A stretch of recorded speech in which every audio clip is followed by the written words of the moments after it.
افغانستان میں دہشت گردی کرنے والے شریف اللہ کو جب وہ وہاں سے پاکستان آ گیا، پاکستان میں اس کو گرفتار کیا گیا امریکہ کے کہنے پر، اور اس کو امریکہ کے حوالے بھی کر دیا گیا۔ اس پر ٹرمپ کی طرف سے پاکستان کا شکریہ ادا کیا گیا، جس پر پاکستان میں جس طرح سے خوشی کا اظہار رجیم کی طرف سے کیا جا رہا ہے، شکریہ پر شکریہ ادا کیا جا رہا ہے۔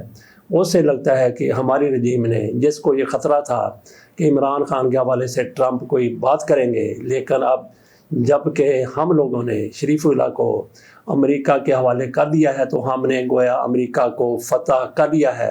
اس حوالے سے ٹرمپ نے کیا کہا اور اس حوالے سے شہباز شریف صاحب کی طرف سے کیا کہا گیا، کتنی خوشی کا اظہار کیا گیا، اگر عمران ریاض خان کے الفاظ میں بیان کیا جائے تو ناچ ناچ کے ان کی طرف سے، ہماری رجیم کی طرف سے، اور ان کے جو جن کو کچھ لوگ ٹاؤٹ کہتے ہیں یا ان کے حامی کہتے ہیں، ان کے قریبی اور تعلقدار کہتے ہیں، انہوں نے ناچ ناچ کر گھنگرو توڑ دیے ہیں۔ یہ عمران ریاض خان کے الفاظ میں ہم کہہ رہے ہیں۔ ٹرمپ کی طرف سے کیا کہا گیا میں آپ کے سامنے رکھتا ہوں۔ امریکی صدر ڈونلڈ ٹرمپ نے افغانستان میں دہشت گردی کے خلاف پاکستان کے تعاون پر شکریہ ادا کیا۔ کانگریس سے اپنے طویل ترین خطاب میں صدر ٹرمپ نے کہا، دہشت گردی کے خلاف جنگ جاری ہے اور یہ اعلان کرتے ہوئے خوشی محسوس ہو رہی ہے کہ ایک بڑا دہشت گرد پکڑا گیا ہے۔ امریکی صدر نے پاکستان کی تعریف کرتے ہوئے کہا، میں حکومت پاکستان کا خصوصی شکریہ ادا کرتا ہوں کیونکہ اس دہشت گردی کی گرفتاری میں پاکستان نے اہم کردار ادا کیا ہے۔ انہوں نے مزید کہا کہ 3.5 سال پہلے داعش نے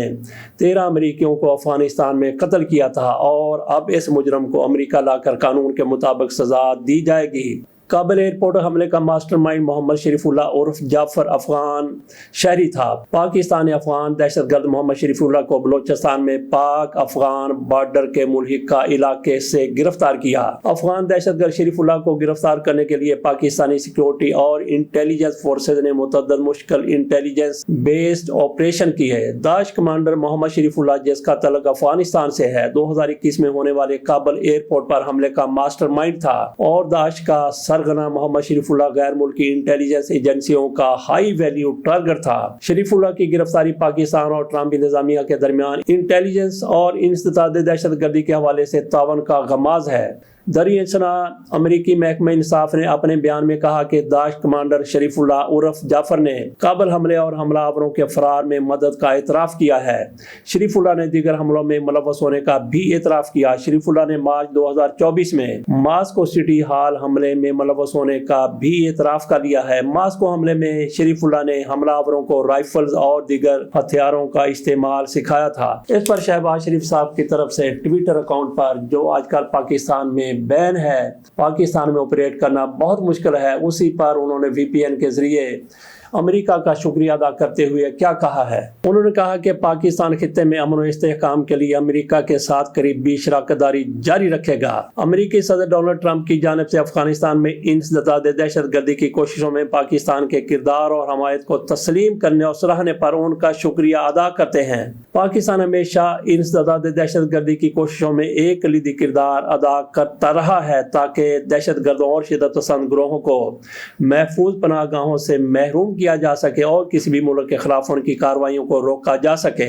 شہباز شریف صاحب کی طرف سے یہ شکریہ اپنے ٹویٹر پر ادا کیا گیا تھا۔ انہوں نے اس کے ساتھ ہی ٹرمپ کو بھی ٹیگ کر دیا، لیکن نیچے جب ان کے خلاف کمنٹس آئے کہ کیسے یہ لوگ فارم 47 پر حکومت میں آئے ہیں، اس کے علاوہ گالیاں بھی کچھ لوگوں کی طرف سے دی گئیں جن کی کسی طور بھی حمایت نہیں کی جا سکتی، لیکن یہ سارا کچھ دیکھتے ہوئے ان کی طرف سے اس کو ایڈٹ کیا گیا اور ٹرمپ کو جس طرح سے ٹیگ کیا گیا تھا ان کو ٹیگ سے ہٹا دیا گیا، لیکن ایڈیٹڈ ورژن بھی اپنی جگہ پر اگر دیکھنے والا دیکھنا چاہے تو موجود رہتا ہے۔ تو دیکھتے ہیں کہ ٹرمپ صاحب کا اس پر کیا رد عمل آتا ہے۔ بہارا رجیم کی طرف سے سوچا جا رہا ہے کہ ہم نے امریکہ کو فتح کر لیا ہے، اس دہشت گرد کو شریف اللہ کو امریکہ پہنچا دیا گیا ہے اور شاید اس ریاست میں اس کو رکھا گیا ہے جس میں سزائے موت اب بھی دی جاتی ہے۔ جیسے کہ امریکہ سے 2 امریکیوں کو قتل کرنے والے ایک پاکستانی کو، ایمل کانسی شاید ان کا نام تھا، ان کو پاکستان سے گرفتار کر کے امریکہ کے حوالے کیا گیا تھا، اور امریکہ نے اس کو اس ریاست میں رکھا تھا جہاں پہ سزائے موت دی جاتی ہے۔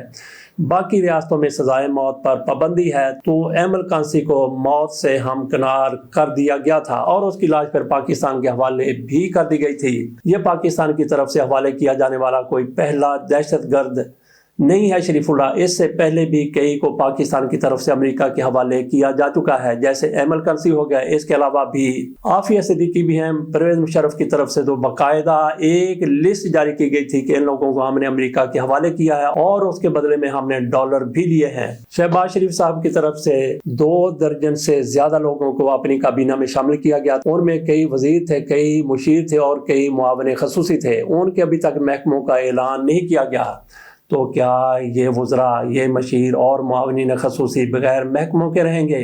اب یہ پتہ چلا ہے کہ پرویز خٹک کو وزارت داخلہ کا مشیر یا معاون خصوصی بنایا جا رہا ہے اور محسن نقوی کی چھٹی کی جا رہی ہے۔ ایسا ممکن تو نظر نہیں آتا، لیکن ہو سکتا ہے کہ پی سی بی کو زیادہ مضبوط کرنے کے لیے محسن نقوی کے حوالے صرف وہ ایک شعبہ دے دیا جائے، وہ ایک محکمہ رکھا جائے، ایک ادارہ رکھا جائے۔ تو یہ سارا ارینجمنٹ کیوں ہو رہا ہے؟ کیونکہ تحریک انصاف کی طرف سے اعلان کیا گیا ہے کہ عید کے بعد وہ ایک مرتبہ پھر احتجاج کرے گی، مظاہرے کرے گی۔ تو اس کے لیے عمران خان کی نظریں جنید اکبر پر تھیں۔ جنید اکبر کو خیبر پختونخوا کا صدر پی ٹی آئی کا بنایا گیا۔ گنڈا پور بھی یہ کام پہلے کر رہے تھے۔ گنڈا پور ایک دوسرے کے ساتھ کتنے کمفرٹیبل ہیں یہ نہیں کہا جا سکتا۔ ظاہری بات ہے کہ علی امین گنڈا پور دل سے تو ان کے ساتھ نہیں ہوں گے، ہو سکتا ہے کہ دل سے بھی ان کے ساتھ ہوں، لیکن جتنے مضبوط گنڈا پور تھے اتنے مضبوط شاید جنید اکبر نہیں ہیں۔ اگر اتنے مضبوط ہیں بھی تو دونوں کے بارے میں یہ باتیں بھی سامنے آ رہی ہیں کہ دونوں ہی کمپرومائز ہو چکے ہیں۔ جس طرح سے شیر افضل مروت کے بارے میں بہت سی باتیں پہلے کہی جاتی تھی اور وہ حقیقت بن کر سامنے آ گئی، ان کے بارے میں بھی ایسی باتیں شروع ہو گئی ہیں۔ بہرحال پرویز خٹک کو اس لیے مشیر داخلہ بنایا جا رہا ہے۔ یہ امت کی دی گئی ایک سٹوری ہے، رپورٹ ہے، جس میں کہا گیا ہے کہ مشیر داخلہ ان کو اس لیے بنایا جا رہا ہے کہ کیونکہ سب سے زیادہ احتجاج عمران خان کے حق میں، حکومت کے خلاف، رجیم کے خلاف خیبر پختونخوا سے ہوتا چلا آیا ہے۔ وہاں پہ وہ مضبوط ہیں، یہ کمزور ہیں۔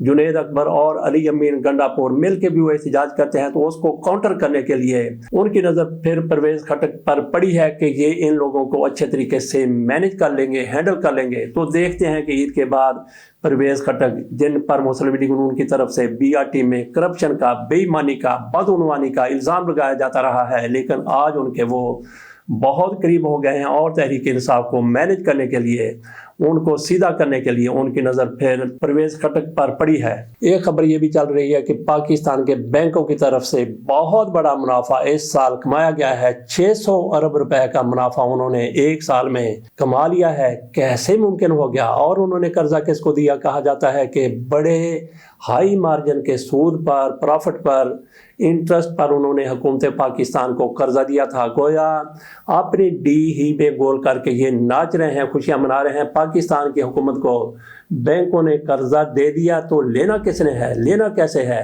ان سے تو عالمی ادارے بھی اپنا دیا گیا قرضہ سود سمیت لینے سے قاصر ہیں۔ تو یہ ایک دوسرے کو قرضہ دے رہے ہیں، لے رہے ہیں، سمیع اللہ سے کلیم اللہ، کلیم اللہ سے سمیع اللہ۔ تو اس سے پھر اندازہ کیجئے کہ کتنی کامیابی ان کی طرف سے حاصل کی گئی ہے۔ محمد علی مرزا نے جو کچھ عمران خان کے حوالے سے کہا، آفتاب اقبال کے حوالے سے کہا، سب سے پہلے تو انہوں نے عمران ریاض خان کے حوالے سے بلکہ عمران خان کے خلاف بات کی تھی۔ اس پر عمران ریاض خان کی طرف سے ایک ویلا کیا گیا تھا، تو اس پر محمد علی مرزا کی طرف سے سخت جواب دیا گیا۔ اس میں کچھ چیزیں تو حقائق پر مبنی ہے، واقعی حقیقی ہے، لیکن کچھ انہوں نے ایسی بڑھ کے مار دیں، اس طرح سے اپنے آپ کو انہوں نے پیش کیا کہ جیسے یہ بہت بڑا عالم ہے، بہت بڑا انٹیلیکچوئل ہے، بلکہ وہ خود کہتے رہے کہ میں ہوں انٹیلیکچوئل، میں اس چیز کو جانتا ہوں، میں اس طرح سے کرتا ہوں، اور پھر گلا پھاڑ پھاڑ کر وہ باتیں کرتے رہے۔ اس پر عمران ریاض خان کی طرف سے ویلا کیا گیا اور اس پر 2 ویلا کیے گئے ہیں آفتاب اقبال کی طرف سے، اور انہوں نے جو کچھ محمد علی مرزا جہانوی محمد علی مرزا جیلمی کے بارے میں کہا ہے وہ اپنی مثال آپ ہے۔ محمد علی مرزا صاحب کی طرف سے ان کے خلاف جو کچھ کہا گیا تھا، جس طرح کی بڑکیں ماری گئی تھیں، انہوں نے ان کا بالکل زبردست جواب دیا ہے۔ بلکہ آفتاب اقبال نے تو ایک ویلاگ نارمل کیا تھا، کوئی 20 منٹ کا ہوگا، اور دوسرا انہوں نے 1.5 گھنٹے کا ویلاگ کر دیا ہے، جس میں انہوں نے ان کی آتما رول کے رکھ دی ہے۔ یوں سمجھ لیجیے کہ جیسے طوائف گنڈوں کے نرگے میں آ جاتی ہے، اسی طرح سے محمد علی مرزا بھی ان کے حد سے چڑھ گئے ہیں۔ طوائف کا لفظ محاورتاً استعمال کیا گیا ہے، نہ تو محمد علی مرزا صاحب طوائف ہے، بالکل بھی ان کے لیے یہ لفظ استعمال نہیں کیا، اور نہ ہی ہم نے اپنے پیٹی بھائیوں کے لیے، عمران ریاض خان کے لیے اور آفتاب اقبال کے لیے گنڈوں کا لفظ استعمال کیا ہے۔ یہ تو ایک محاورہ ہے کہ رضیہ گنڈوں کے نرگے میں آ گئی، جس طرح سے کچھ لوگ کہتے ہیں کہ طوائف گنڈوں کے گھیرے میں آ گئی، تو محاورتاً ہم نے بات کی ہے۔ اس کے ساتھ اجازت دیجیے، دیکھتے ہیں کہ ان کا یہ سلسلہ کہاں تک چلتا ہے۔ ویلاگ پر ویلاگ اور جواب پر جواب۔ اللہ حافظ۔